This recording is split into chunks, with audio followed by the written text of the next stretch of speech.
Hi, conscious co-creators of Heaven on Earth.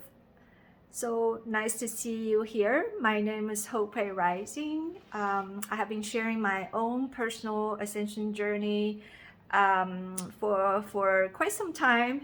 And I received some reflections on some of the videos that I made and additional questions about how to use astrocartography to facilitate your journey. So one interesting question that really piqued my interest was that how do you choose your ultimate post where you're supposed to be to carry out the most important soul mission that you were born to carry out. A lot of you have said that you have encountered different experiences in different locations. Some location did bring you prosperity, but you felt like you were doing the kind of work that didn't nourish your soul. And in other locations, you felt like your soul was very fulfilled, but what you were doing was not supporting you in the material world. So there is this kind of realignment of what your soul desires versus what your physical existence might need to have a fulfilling life in the world of matter. So I want to kind of just break down some of the key life stages as different phases that you might want to consider as you're looking at possible posts for you for those different phases in life. It's sort of like going through different classrooms and even different types of schools on Earth, going from kindergarten to elementary, middle high, senior high school, and then college, and then master's degree, PhD degree, and beyond. So when we look at the different planets in your chart, each one of them is going to start to take on more influence, and they're going to mature and have less effect on you. So one way to look at which planet is now kind of like the key character on the stage, being the key teacher of your current lesson, is to look at when they mature, and also when Pluto starts to enter a particular house in your chart. So the planetary ruler of that house will then kind of be given the spotlight as the main teacher of your lesson. But generically, everybody is gonna encounter more influence from certain planets as they go through different life stages. For example, South Node is going to come to the forefront around the age of 19. If you kind of think back towards the time when you were around 19 years old, what started to be kind of like the focus of your life. So that is something that you had always been good at doing from your past lives.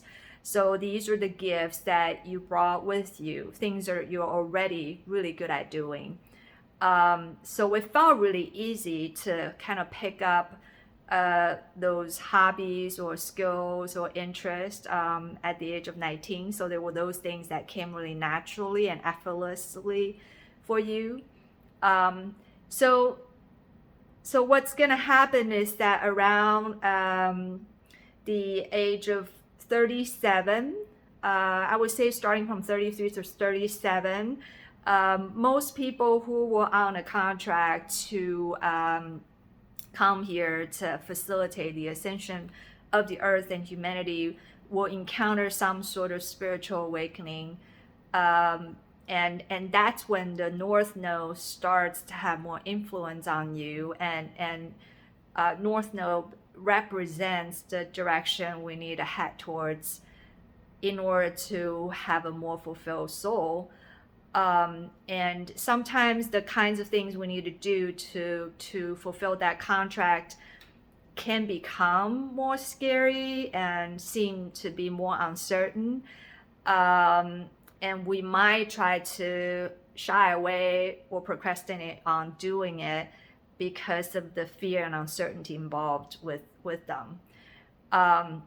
However, when we kind of, do it anyways, despite the fear, you're gonna feel more fulfilled in your life. So these are kind of the two opposing forces that are creating a tug-of-war within you. One way to reconcile these two influences is to think about your South Node skills and talents as your anchor. So these are your secure base, which you're already really good at. You can always come back to it when you encounter too much uncertainty.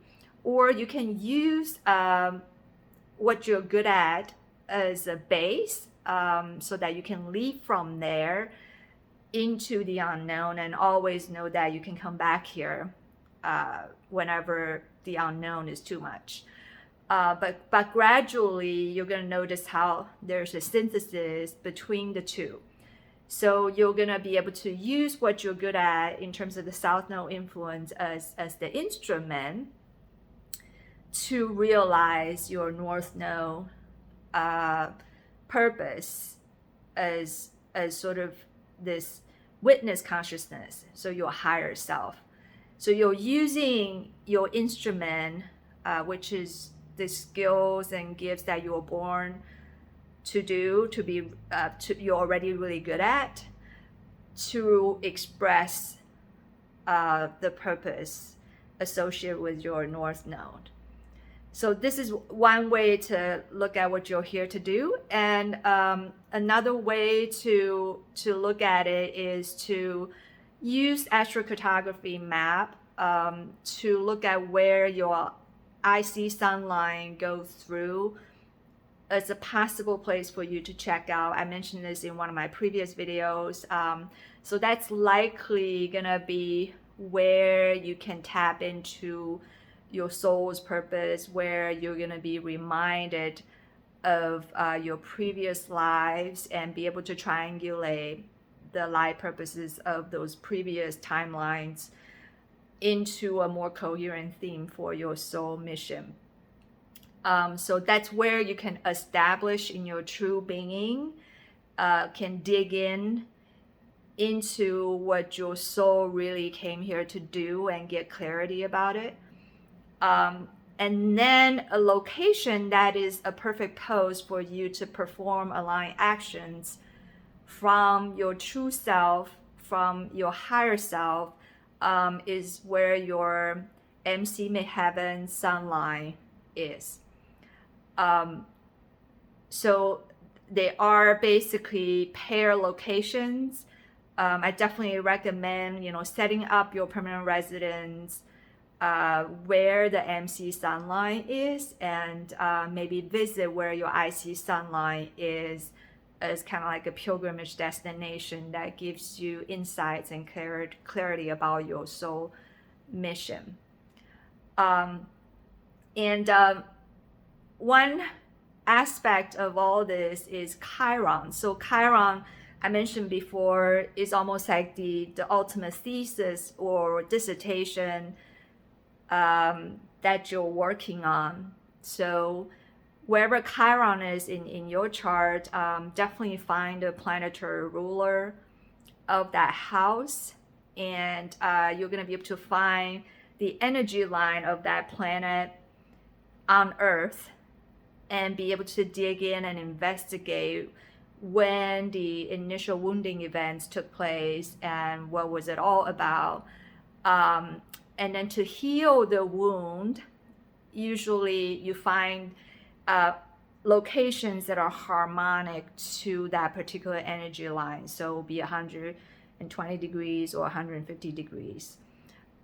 So the reason Chiron is super important is because usually we're not aware of our Chiron wounding event until we're about 48 years old. So between 48 and 52 years old, around the age of 50, is when we get to kind of confront what happened that had caused the wounding related to Chiron. And by the time we figure out how to heal that wound, we can access the greatest gift and blessing that we were born to have.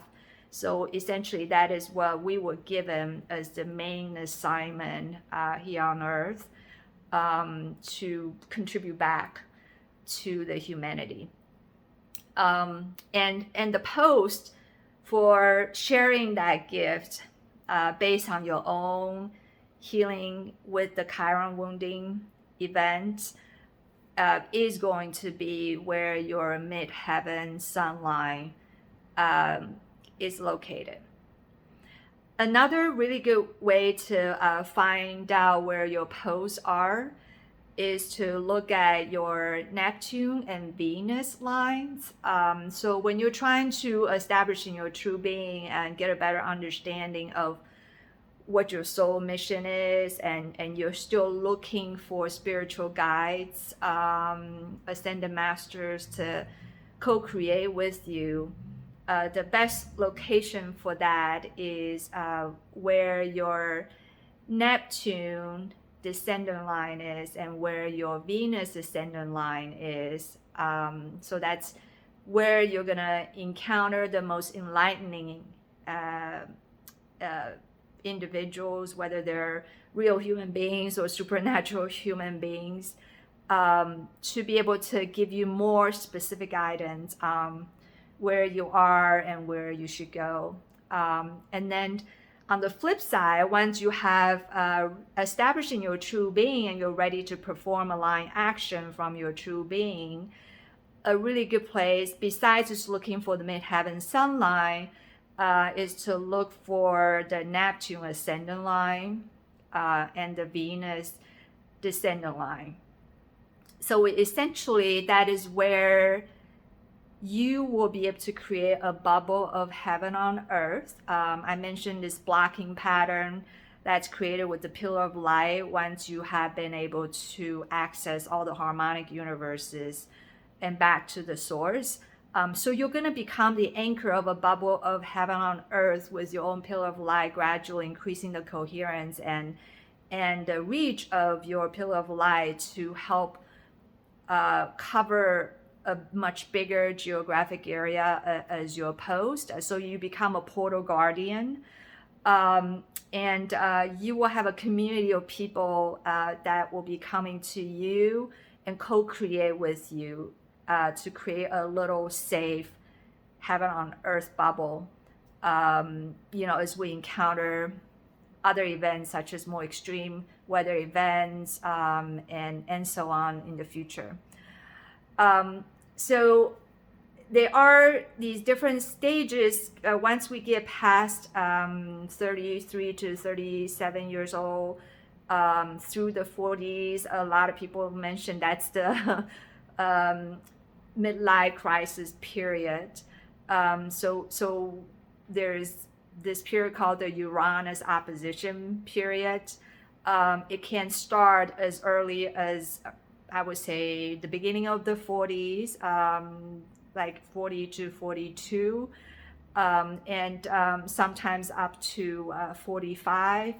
So that is basically a course correction period. So initially, when we were first sort of given the first glimpse of our North Node direction, where we're supposed to go for this lifetime to evolve into our next level of development. So if somehow this transition from South Node to North Node has been postponed or impeded because of fear or our attachment to our South Node abilities, there's going to be a course correction period where you're confronted with your own Uranus. So Uranus is your own spiritual sovereignty, is your authenticity, your true self rebelling against, all the other stuff, the conditioning, that's wrapping you up into someone that you're not. And that is also where we try to get back in touch with our inner child, because when we were first born, before we started to take on the influence of our primary caretakers and people around us, the soul still remember what you came here to do. So when a little child, a toddler, mention what she or he wants to do, that's most likely going to be right on target in terms of your soul mission. But oftentimes we don't remember that, or that gets replaced by something that we were expected to do.